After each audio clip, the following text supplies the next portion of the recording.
In China's Shanxi province stands the East Hall of Foguang Temple. It is a Tang Dynasty timber structure built with such precise understanding of its environment that it has remained completely stable for over 1,000 years. This building has outlasted empires.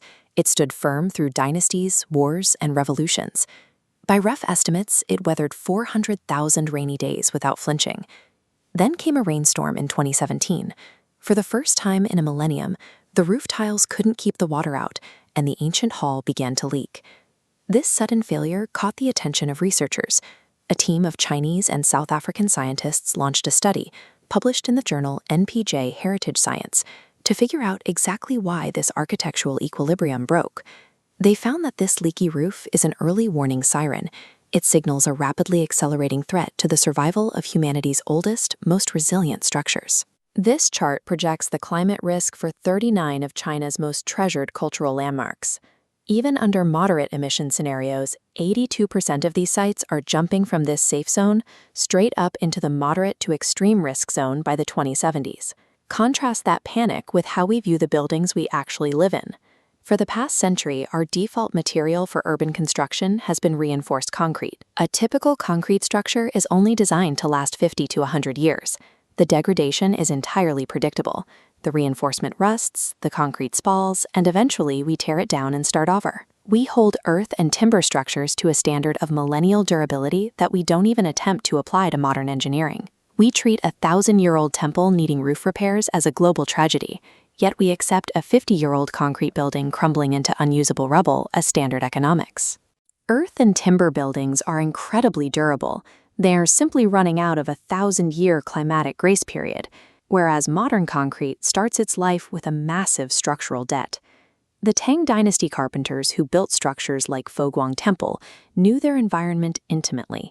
They engineered these interlocking wooden brackets specifically for the historically predictable winds, winters, and rains of their region.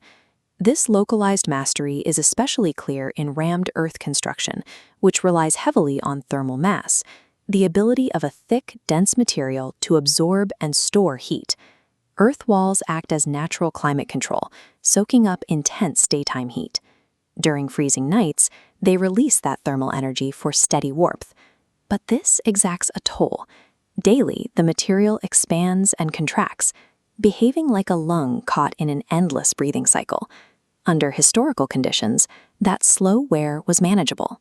But today's extreme climate brings longer summers and much wider temperature swings, pushing that expansion and contraction far past the physical limits the Earth can withstand.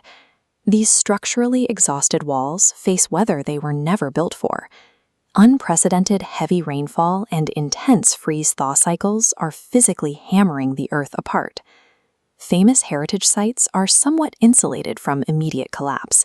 Places like the Yungang Grottos have government conservation budgets, trained staff, and monitoring equipment to track every new vulnerability.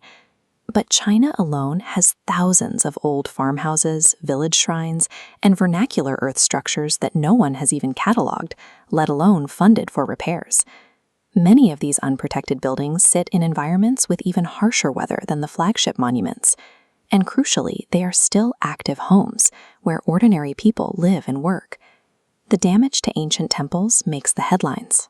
But the deeper crisis is the silent, unmeasured eradication of everyday earthen architecture, taking generations of local craft knowledge down with it. These destructive forces are not confined to East Asia. The shifting climate will exert exactly the same pressures on the earthen walls of a North African kasbah or an adobe home in the American Southwest. Faced with this, the reflex might be to stop building with earth entirely. But rather than abandoning a material that works beautifully, we need to adapt our expectations of how long anything can last in a warming world. We have to design based on the volatile weather forecasts coming toward us, rather than relying on the predictable historical averages our grandparents experienced. When choosing materials for the future, the question isn't which will last forever, because neither will.